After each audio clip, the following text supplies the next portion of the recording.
Supreme court में से मतलब क्या कि वहाँ पे उसको मतलब टेम्परेरी उसको स्टे दिया हुआ है। लेकिन अभी जो सिचुएशन है यहाँ पे महाराष्ट्र गवर्नमेंट ने उनको कंट्राक्टी के तौर पर टीचर लोगों का एक सर्कुलर निकाला है और हर मतलब डिस्ट्रिक्ट में 13 डिस्ट्रिक्ट यहाँ पे ट्राइबल मतलब जो पैसा एक में आता है, उस 13 डिस्ट्रिक्ट में से ये बच्चों को कंट्राक्टी के तौर पर उनका मतलब अपॉइंटमेंट होना चाहिए। लेकिन कैसा है कि इनका बच्चों का कहना ये है कि हमें कंट्राक्टी के तौर पर हम एक मानधन मतलब क्या बोलते हैं उसको एक पेमेंट स्टाइपेंड के तौर पर और उसको जो भी सुविधा दी जैसे रेगुलर एम्प्लॉयमेंट को जो सुविधा दी जाती है एज लिमिट में मतलब उसको मतलब एक्सेप्शन एक्सेप्ट ये करके एज लिमिट नहीं होना चाहिए। और दूसरा क्या है कि उसका पेंशन वगैरह वगैरह इस तरह से उनकी मतलब मांग है।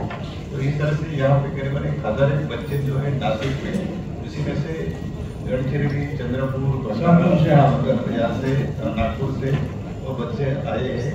उसी में से 10 बच्चे ने एक मतलब हंगर स्ट्राइक किया और बाकी बच्चे जो है मतलब उनके साथ में मतलब बैठे। तो मेरी आपसे मतलब एक रिक्वेस्ट है, ये आपका ये प्रोग्राम ताकि होने के बाद यहाँ के चीफ मिनिस्टर से हम सभी प्रयास करें, सभी प्रयास कर रहे हैं।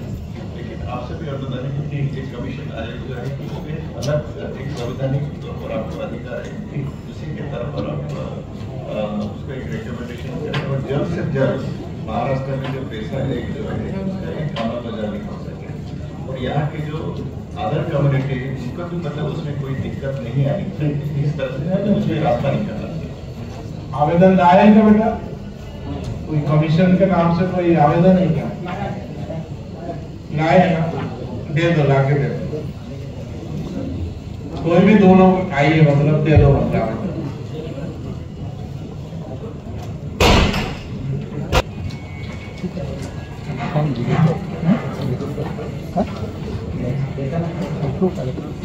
अगर तुम्हारे 2-3 छोटे आए जरा ऊपर आना तो इसी संदर्भ में मेरा एक उपमांगनी है। तो पालघर में जो परिस्थिति है, जो प्राथमिक स्कूल है, अभी ऐसा परिस्थिति चल रहा है कि 1 से 4 का वर्ग है, वहाँ पे एक ही टीचर पढ़ाता है और 1 से 8 के वर्ग में दो टीचर या 3 टीचर पढ़ाते हैं। तो बच्चों का बहुत सारा नुकसान हो रहा है। तो ये जो भर्ती है 1700 वर्ग में टीचर का वो बहुत जल्दी से जल्दी होना जरूरी है, क्योंकि हमारे जो आदिवासी बच्चे हैं उनके आगे की मतलब जो उनका पढ़ाई है वो रुकना नहीं चाहिए। इस संदर्भ में अभी जो अनशन पे बैठे हैं लोग हमारे, तो इसमें पैसा भर्ती में कई राज्य ऐसे हैं कि वहाँ पे जितनी जगह है उससे क्वालिफाई लोग कम है। अभी पालघर में क्या स्थिति है, 841 लोग क्वालिफाई हो गए हैं और 400 या 450 जगह बाकी है, वो क्वालिफाई नहीं हुए। उसमें से हम आते हैं। तो 2022 में जो जाहिरात निकली थी तो उस समय हम क्वालिफाई नहीं थे सर, लेकिन उसके बाद 90 या 100 लोग हम क्वालिफाई हो गए CTET के लोग। और हमारा मानना ये है कि जिस वक्त हमें डिस्क्वालीफाई किया तो हमें कारण दिया गया कि आप लोग CTET TET पास नहीं है, इस वजह से आप डिस्क्वालीफाई हो गए। अभी भर्ती का प्रोसेस पूरा नहीं हुआ। तो हमारा मानना है कि अगर जगह बचती है, इतनी जगह तो खाली ही है और अभी हम क्वालिफाई हो गए हैं, तो RT एक्ट 2020 के तहत हमें वो कुछ शिथिलता देके हमारा भी उस भर्ती में शामिल कर दो। ऐसा हुआ है महाराष्ट्र में 2014 में वस्तीशाला भर्ती, 2018 में आश्रमशाला भर्ती और महानगर पालिका में जो कंट्राक्ट के तौर पे थे, तो इसी रूल का लेके उसमें शामिल कर दिया है। अभी रहा सर ने बताया कंट्राक्ट का, तो उसमें क्या है, शुरू में जो रिटायर्ड शिक्षक है उनको लिया जा रहा है। अभी देखो, जिसको हम एज होने से वजह से कि वो पढ़ा नहीं सकते, तो वो क्वालिफाई हो सकते हैं लेकिन हम नहीं क्वालिफाई हो सकते।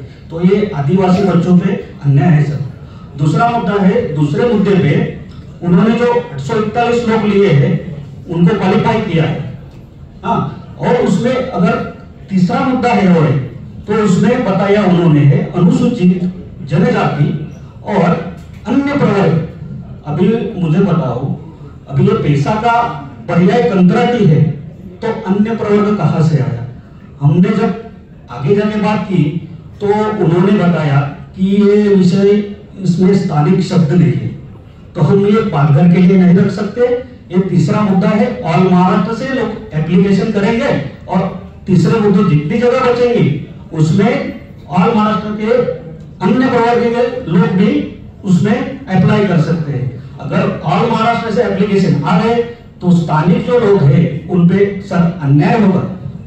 स्थानिक क्यों भरे जाए? तो सर मैं आपको बता रहा हूं स्थानिक क्यों भरे, इसका भी वजह है। हमारा बच्चा डोंगर दरिया में पढ़ता है, उनको शुद्ध मराठी भी नहीं आती। अगर स्थानिक लेवल का जो बोली भाषा जानने वाला टीचर हो वहां पे, तो वो अच्छी तरह से पढ़ा सकता है। टीचर का भाषा बच्चे को आएगा, बच्चे का भाषा टीचर को आएगा।